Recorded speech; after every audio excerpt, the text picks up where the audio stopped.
what policy changes, because you talked about, you've given us this big detail about what are the challenges and what's going on there. What would you like to do to address it? I think that would be the most important thing we need to take from that today. Yes, well, we definitely need more police. I feel that, I'm just going back to all my service here, being in the Air Force for 9 years and being in the restaurant business where you have to feed hundreds and hundreds of people all at the same time. You need all the different types of people in the right service that have the qualification in order to do the job. It's almost like if you have to put out 300 meal and you don't have enough cook, and you're like borrowing from the bartender, staff, or the host, the meal's not going to come out the same. So I'm just saying that we definitely need to address, the shortage in the police staffing situation. And then probably from my learning, there's a lot of different rules that's in there that there are kind of have to go through, maybe do some triage and see what we can make it better in order for these guys to maybe effectively do their job and give us some safety, because we definitely need it. Yeah. So does that answer the question? Yeah. I mean, if that's what you think we need to do. Yes, I think that's without the safety, the business community and the people who lives here are not going to have the quality of life. And it's like myself, I'm constantly dealing with should I continue to keep Howden Markets there, because it's been there for 10 years, but if I don't have safety and I'm constantly not being able to stock correctly, not being able to provide safety, there's just no point to do business even to be there. And again, letting into, why I live here, because the quality of life is not really here. We can't really let our children out. We can't really let our elder walk the street. And if I want to grow old here, I want to invest in the safety. I immigrated from Cambodia. My parents literally had to do the tough choice where they stayed behind to do their work, and for me to have a better life in safety and education. And right now we don't feel that here. I feel like there's just like little terrorists running around terrorizing everybody. It's like criminals are literally in advantage, and then there's no clear define in terms of this is unacceptable behavior. So yeah.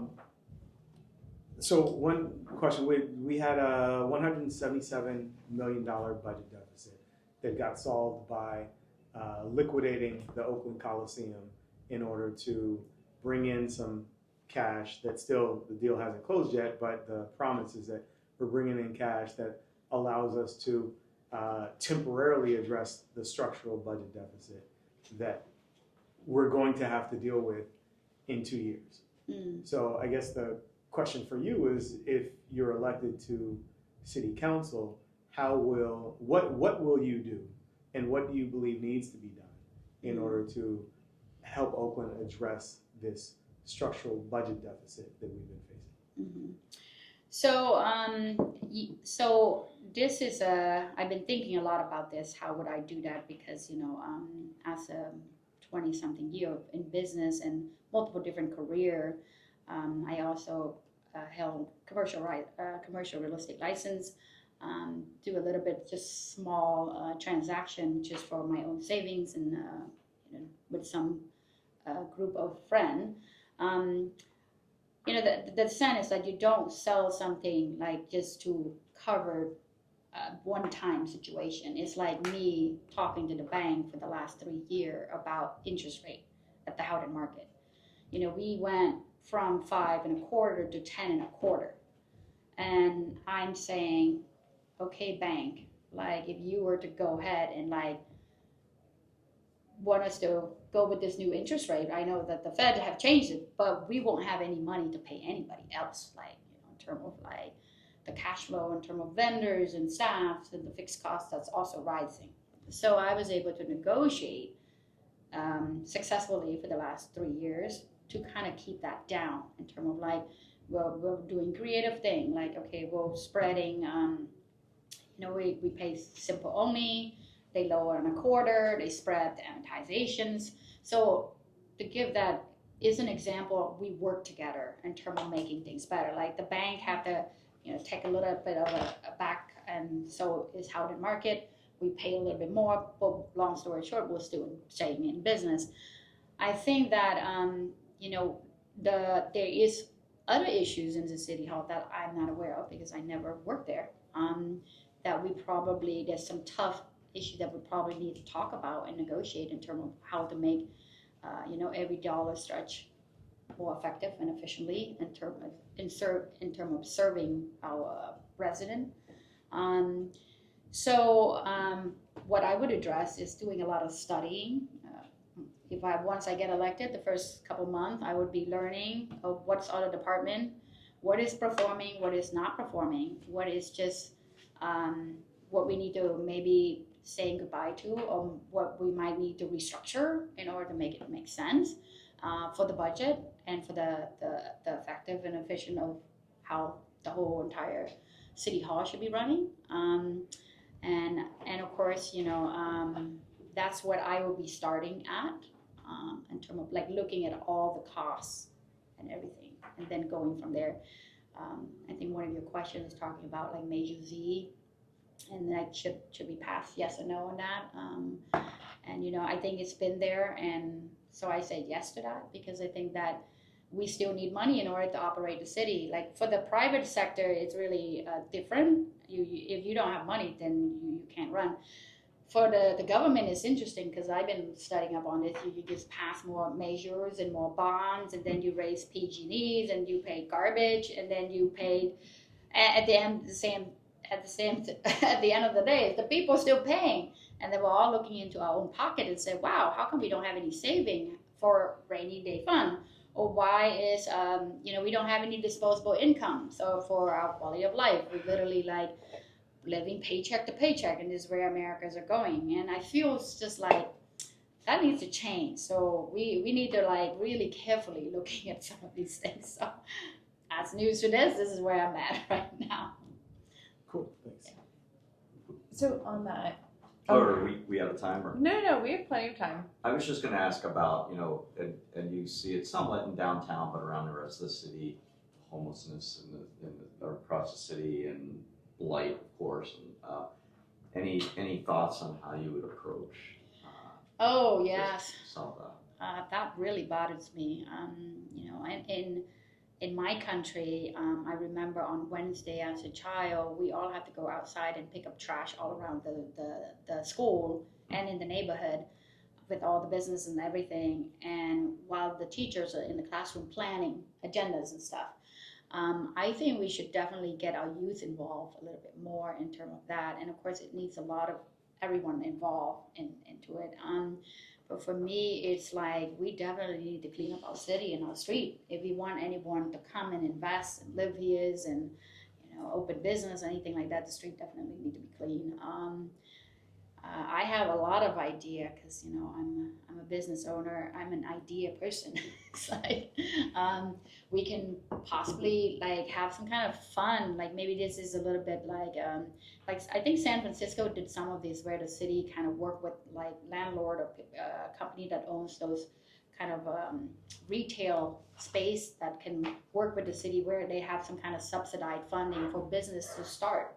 And maybe you can also work on something like that, so we can keep our street from being blight and looking all just boarded up with graffitis and like it costs. It's not safe when that happens. This is some of my passion is also to convince some of the developer to put like small grocery stores and convenience store in the bottom of all these retail, and almost treating them like amenity. Like when I think it was the Atlas group that built the Carmel partner. When they talked to me, I want to say 7 years ago or something, when they built the Atlas, they asked if I'm interested in putting Howden on the bottom floor. I said, absolutely, what a great opportunity. But I proposed that they treat Howden like an elevator or a gym or a swimming pool where this should not be rent. And we have some kind of partnership and some kind of grocery valet situation for the amenity for all the residents. Where if someone's cooking and they need a bottle of wine or they're short on eggs, they have their information in the stores all linked as one enterprise, and they're like 300 calls that need eggs and a bottle of wine. You could just look it up, deliver right to their doors. And I feel like all these like developers should have one of these everywhere. And because I understand this whole kind of monopoly of buying. You have to buy so much volume in order to have certain price point, which an average consumer doesn't understand that. So that's why big box getting bigger and small doesn't have all the time to negotiate on price or anything. So I said Oakland would have something like this, in part of. It's a creative way to look at things. I love that. Sorry, what did you call it? You called it a sort of grocery ballet? Yeah, grocery ballet. In the big building, or in our house. Yeah, I got this in a small town where my children live. It's like a town of, I think it's 1,000 people now. But they have a little commissary grocery store in the middle of the town, and all the kids just walk riding by a bicycle. All the house have their address and the credit card on file, and the kid can just walk in there and say, "Can I have ice cream? I belong to so and so." The person put it in the computer. Okay, bye. Leave off with the ice cream. I said, wow. And then, of course, you get an itemized bill by the end of the month, to your house, which is kind of dangerous because all the kids. All my kids would belong. Yes.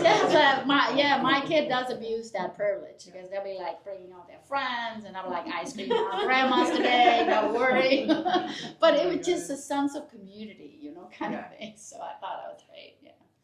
Thank you for sharing that. I have one follow-up question. So you have a wealth of sort of business experience, and so sorry, I didn't actually hear, how big is your, what are the businesses that you run? How big are they? How big is the budget that you sort of manage? The question that I'm asking is sort of, as council member at large, the seat that you're running for, I'm just curious as to where some of those connections might be between your role today and your potential future role as a council member, and what are the things that you don't feel so confident about, but you feel that you have the leadership skills in order to build a team to make you successful in office. Well, thank you. So I love people. I like how interesting they are. I like how weird and quirky they are, and how everybody's different. That is something that I really enjoyed. Psychology was one of my favorite major in college. I study every types of psychology. I still read a lot of psychology book because I just likes to understand people and how they're wired, and what makes them excited, what makes them sad, what makes the emotion drive, right? So in the restaurant business, let's go back to why I did business. As a little girl, I actually wanted to be an architect, not a business owner, because I grew up playing with my dad, little module, as he designed the city flow in Cambodia. And he was he served under 4 different regimes. So I was a little girl playing with so I always wanted to be an architect. I never wanted to be a business owner. I think I became a business owner because out of survival. Because my mom was kidnapped, my dad was in and out of relationship, and so I didn't have anybody giving me money to go to school or buy my next, shirts or shoes, or I can just call them up and said, hey, my rent is short this week and I need some, pocket money, any of that. So at 17, I have to grow up very fast. I literally have to not just to care for myself, but also care for my little sister, who's 2 years younger than me. That's why I joined the Air Force as a reservist, because I was like, okay, what do I do? So I embarked on a lot of different types of business, because I realized I couldn't go to architecture school. It's very expensive. It's one of those, it's almost like an artist school, right? And then you get out. I did a little internship in high school, and I realized that you can't even really build what you want. You need the architecture, the engineered side, in order to just before you can become like Frank Lloyd, right? To design the waterfall house, you got to really do a lot to get there, and you might never make it because you don't have all the time to practice, and So I was like, okay, I have to do business. So I embarked in all kinds of business, like owning everything from I did. Import-export car. I did, sales. I did, what else did I do as a kid? I have a newspaper job. I ran around throwing newspaper. I did all kinds of things. Import-export card when I was in my younger 20, in college, and then coffee shops, restaurant, because I really like the food and I love, and some of my interview why I did that, because I love making people happy and I like bringing people together, even in difference, to kind of share a meal and have a conversation. That's why I spent so many years in the restaurant business. And what I love about the restaurant business is that you work with so many different types of people too.